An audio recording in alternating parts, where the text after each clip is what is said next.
Good morning all of you.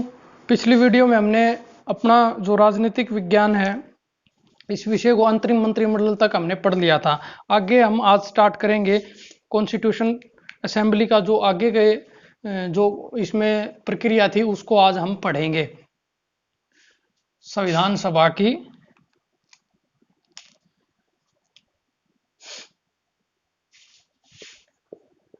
तो यहां से ये पूरी संविधान बनने की प्रक्रिया प्रारंभ हो जाती है। संविधान सभा में गठन की बात मैं अब शुरू करूं तो 20 फरवरी 1947 को तत्कालीन ब्रिटेन के प्रधानमंत्री,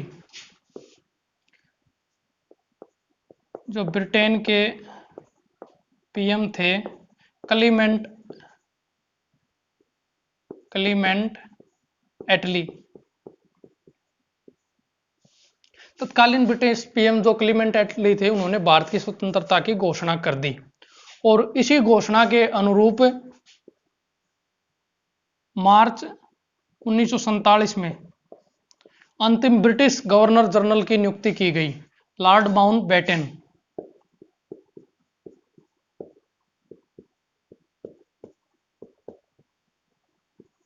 जो भारत की तरफ से अंतिम गवर्नर जनरल थे और इनको कार्य भी यही सौंपा गया था कि भारत का जो विभाजन है और जो भारत की जो वहां की संवैधानिक जो प्रक्रिया है उसको पूर्ण कराने की जिम्मेवारी ये इन अंतिम वायसराय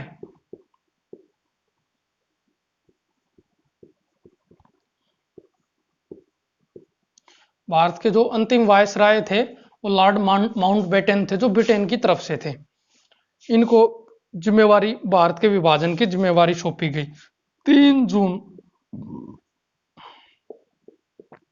1947 को भारत के 2 अधिराज्यों की स्थापना के लिए भारत को विभाजित करने का फैसला किया गया। उसमें 2 अधिराज्य बनाए गए, भारत और पाकिस्तान।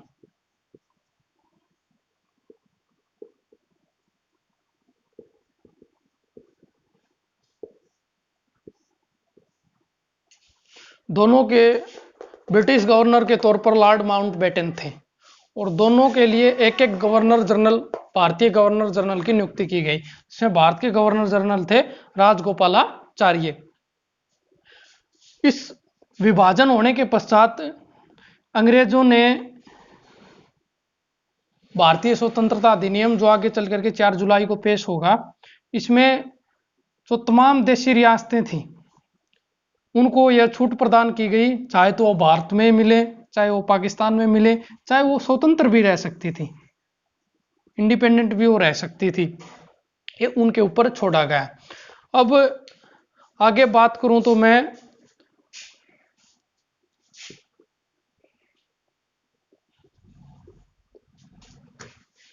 4 जुलाई 1947 को भारतीय स्वतंत्रता अधिनियम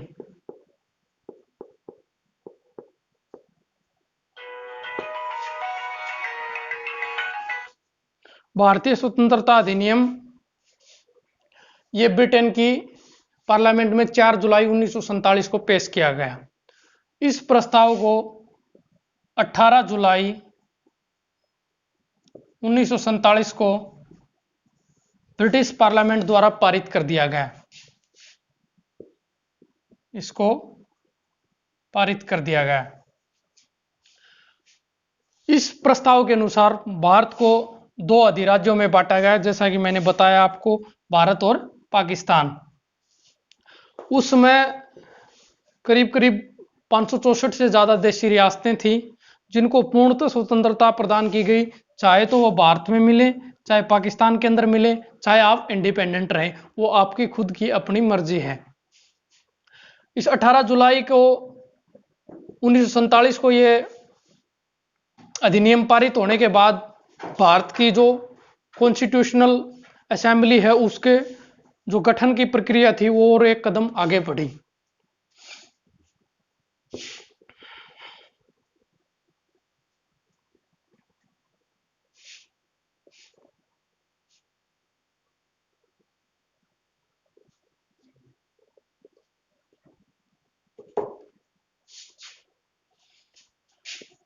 जैसा कि आप सब जानते हैं 15 अगस्त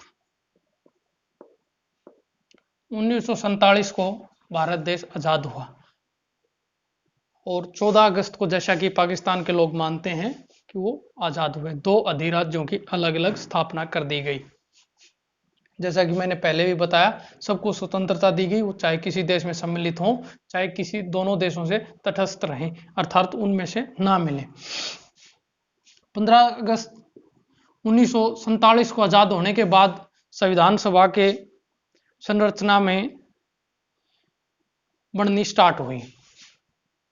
29 अगस्त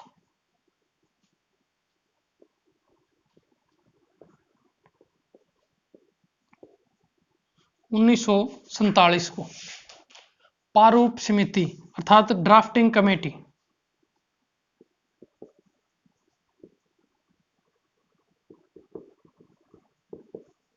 जो ड्राफ्टिंग कमेटी थी उसका गठन किया गया। इस ड्राफ्टिंग कमेटी के अध्यक्ष के तौर पर डॉक्टर बी.आर. अम्बेडकर,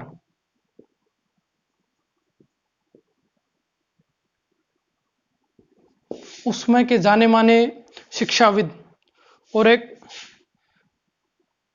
दलित समाज से आने वाला व्यक्ति, जिसको ये पूरे संविधान की संरचना तैयार करने की जिम्मेवारी सौंपी गई, अर्थात उसका पूरा ड्राफ्ट तैयार करने की जिम्मेवारी डॉक्टर बी.आर. अम्बेडकर को सौंपी गई।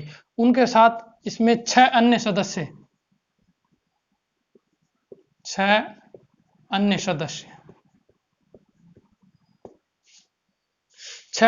थे। टोटल 7 सदस्य ये प्रारूप समिति में थे। प्रारूप समिति। अब प्रश्न मैं यहां बात करूं पेपर की दृष्टि से, तो आपसे पूछा जा सकता है कि संविधान की जो प्रारूप समिति थी वो कितने सदस्य थी। आपको वहां 4 ऑप्शन मिलेंगे, 6, 7, 8, 9, तो आपका आंसर होगा वहां 7 सदस्य थी। पूछा जा सकता है प्रारूप समिति के अध्यक्ष कौन थे। Doctor B R. अम्बेडकर इस प्रारूप कमेटी के अध्यक्ष थे, जिनकी अध्यक्षता में पूरा जो ये संविधान का स्ट्रक्चर था वो तैयार किया गया। यहाँ एक महत्वपूर्ण प्रश्न और भी है जो आपसे पूछा जा सकता है। उसमें पूछा जाएगा कि भारत के जो संवैधानिक सलाहकार थे वो कौन थे। भारत के जो संवैधानिक सलाहकार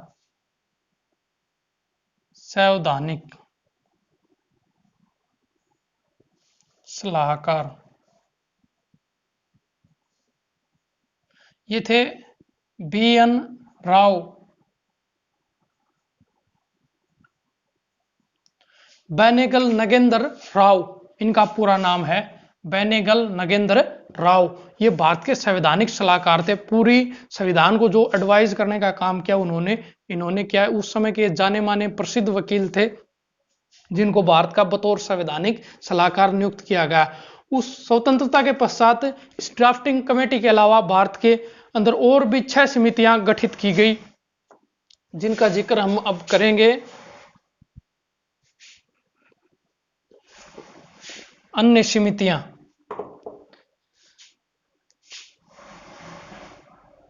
संविधान सभा की,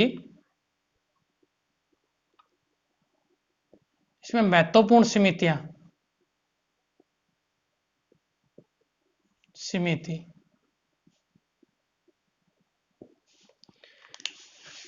इसमें महत्वपूर्ण समितियों के अंदर मैं बात करूं, सबसे पहले गठन किया गया संघ समिति। संघ संविधान समिति, इसके अध्यक्ष थे पंडित जवाहरलाल नेहरू। प्रांतीय संविधान समिति, संघ संविधान समिति के अध्यक्ष पंडित नेहरू थे। इसी प्रकार जो संचालन समिति थी, संचालन समिति, उसके अध्यक्ष डॉक्टर राजेंद्र प्रसाद थे। डॉक्टर राजेंद्र प्रसाद। प्रारूप समिति के अध्यक्ष पंडित नेहरू, जो संघ संविधान समिति है, इसके अलावा एक कमेटी के और अध्यक्ष थे, संघ शक्ति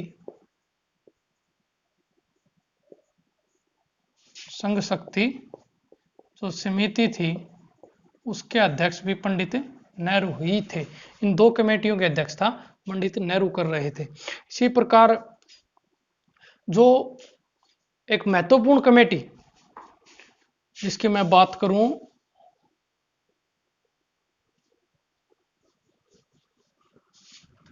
मौलिक अधिकार, एलिमेंट्री राइट, मौलिक अधिकार और अल्पसंख्यक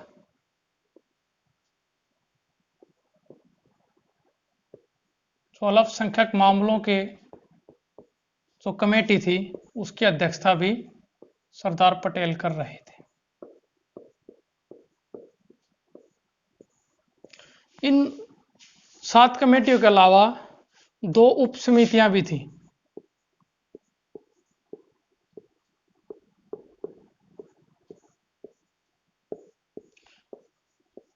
ये उप समितियों की संख्या 2 थी, जिसमें एक मैं यदि बात करूं दोनों उप समितियों के बारे में थोड़ी सी यदि मैं यहां बात करूं तो मौलिक अधिकार उप समिति,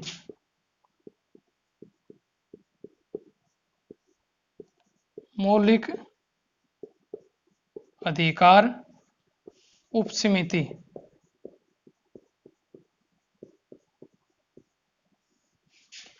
ये इसके ये आएगा जेबी कृपलानी।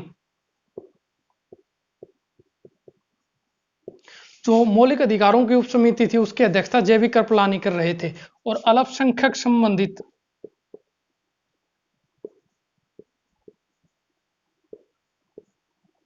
जो उप समिति थी उसकी अध्यक्षता कर रहे थे एच.सी.